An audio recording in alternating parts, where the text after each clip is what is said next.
deposit, ni-earn na siya gikan sa pagsugod, ni-earn siya og 6,738.87. Unya, na-report naman nato atong 2019 ang atong time mga interest sa time deposit. So, atong gimaynusan na niyang total interest sa 2019 na report na mo nga 2,100. So, ang atong gi-appeal karon sa atong pintada ang 4,638.87 na interest earned sa ato ang deposit.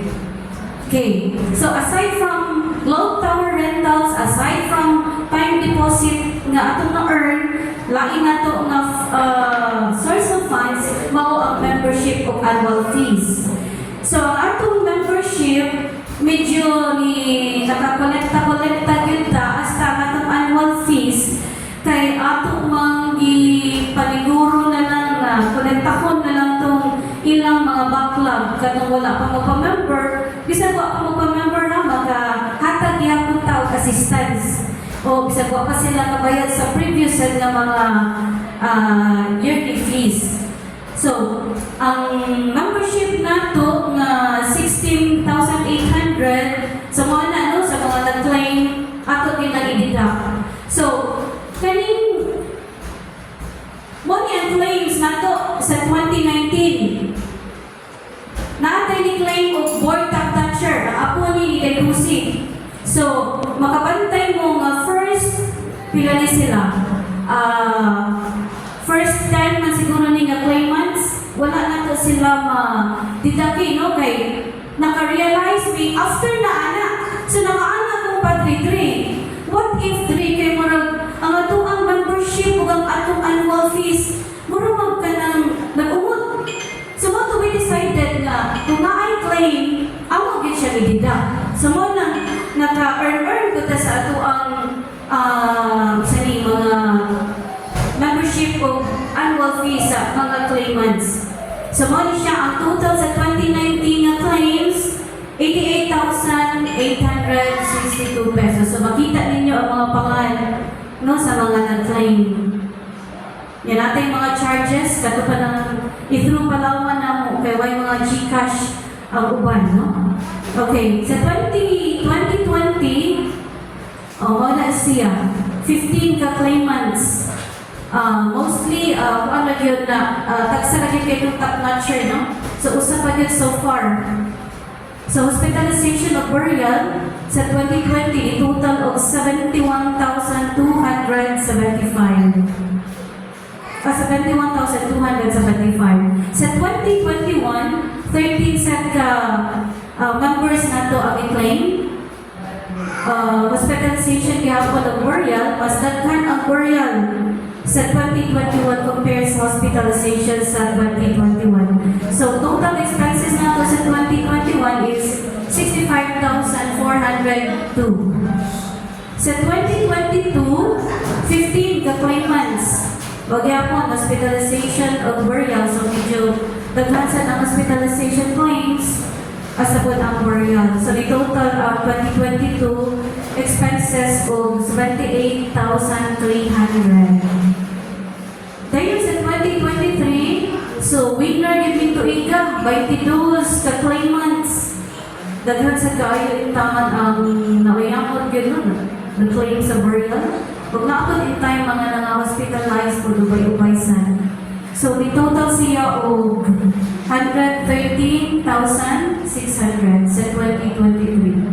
Sa 2024, the-end na to ang kanina statement pagkuhan na. So, until karon nga kuhan na buwan. So, wa pa man tamo wala pa tamo pero naanay 10 ka-claimants, no? So, hospitalization nga pa ng burial, total of 65,900. So, atong ibalik ang summary. So, 2019 to 2024, ang atong claims expenses diabot og 483,339. Unya, naapatay maing expenses, muna na ang Globe Tower contract renewal, care of Rosie Orbizo, so 8,500. Na ay documentary authorization, 500.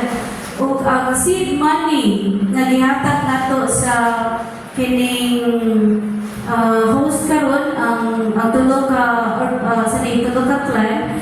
So ako na i-emphasize ninyo na ang gibutang na mo diha is 50,000 ang seed money.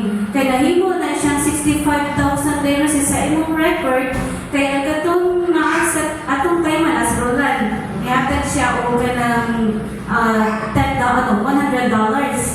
at $200. So amo nang gi-change karon sa pag-unga kuan. So diapon siya mga 11,000. Ang right na akong gibutang ato is 58.33. Unya plus ang katong another 5,000 gikan gihapon ni Roland nga iyang gi-waive nga fare nga gihatag uta sa Ezekiel family nila. So mo nang niabot og 65,000. Actually ang seed money gud is 50,000. Mo tong na 65 because of that, no?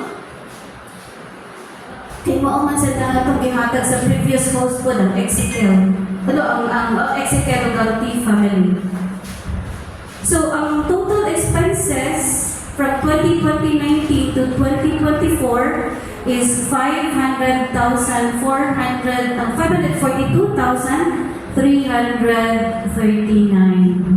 So, from gross income na 1.2 million plus, less expenses na 542 plus, ang atong net income or net funds is 711,970.66.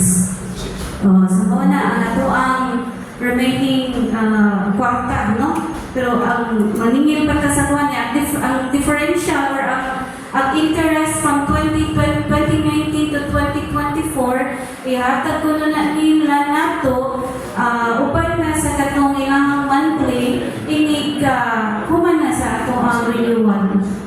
So, kisay maka-report sa renewal na to? Wala pa? Wala pa po sa renewal? Hindi pa dito, papunta sa response sa globe. Okay. Pabot lang pa. Okay. Nari ko ipahirit sa kuwan, atong claims. Ang atong requirements ba sa claims? What is siya? Board of Nurture, so present ko o certificate or PRC picture. Sa hospitalization, needed the medical abstract from the hospital or hospital billing statement. Ug sa burial, need po the death certificate pero di man tayo na siya ma-release, di man tayo sa nauyamot, so pwede rin yung funeral home receipts. Unya, mauto siya no, ang atong requirements. So nasit tayo ipaabot ninyo nga outpatient o check-up, dili na siya covered sa atong assistance. Unya, ang hospitalization o burial claims in the same year, pwede na din ang imo madungan, pwede na din na siya mag-claim in a year. So basta magdungan lang na siya, no? Kailangan na ng hospitalization, mainan sa ng burial. Then, ang hospitalization benefit, mag-claim na din na to once a year din na. Hindi na siya twice, thrice na to mag-claim. Once na din na siya. Ganun siya 7 years old below, na-update na din na. So, diversity din na 7 years old below, 18 na. 18 below. 18 years old below. So, kana siya, magod may mataga i-diagnosis sa kapya na karoon pa man. Sa manang akong nabutang diya, 7 years old pa kamo mo na kuha na to before, no? So, karoon, dili na 7 years old, so 17 below ang exempted. Pero, i-claim po ninyo, palihog po provide sa birth certificate para ma-trace na to kung pinanaiyahan ito. Basin pa ni over na sa siya, 18 na siya, so atong kuha ko na niya, ang iya pagka 18 years old na lang, di ba? Okay. So, I hope nalinawan na mo tanan, no? Katong mga wapa kahibaw, katong mga representative, palihog ko feedback. Nga mo na nato ang Globe Rentals, pila ang kalabuan, dili ingon na 100,000 na, 10,000 na din na kapin. So siguro siguro ni-increase na pero wala ka kay baw o pinay giabot kay wala pa man siya gihatag na sa globe ang kuan na sa katong last nga ilang gihatag sa ato nga wala pa increase. Actually, ang globe mohatag gyud nato increase every year. So based sa katong previous na ilahang gihatag sa ato nga printout, mo increase pinakaubos nilang gi-increase sa ato is katong first nga increase na 300 kapin, yadayon nag 400 wala kapin, wala pa dyan 500 nga increase. So I think nasabtan na niyo tanan na ato ang kwarta. So dako kay ko paglantaw pod nga mahimo na ni katay mong giingon attorney nga apply na ni nato, ma-formalize na nato sa SEC. Kay tinuod bitaw nga simba ko lang may mahitabo na ako niya. Siyempre dili baya mga kuha kay mga naman sa ako no? So kani amo na sa ning gibuhat kay para lang ma-secure lang pud ang kwarta niya. Anyway, ang katong kuha na to nakapatay deposit ka so ni income gihapon na, no? Pero dali na to. Kay di na to may bawa ng panahon. Nya, salamat o thank you.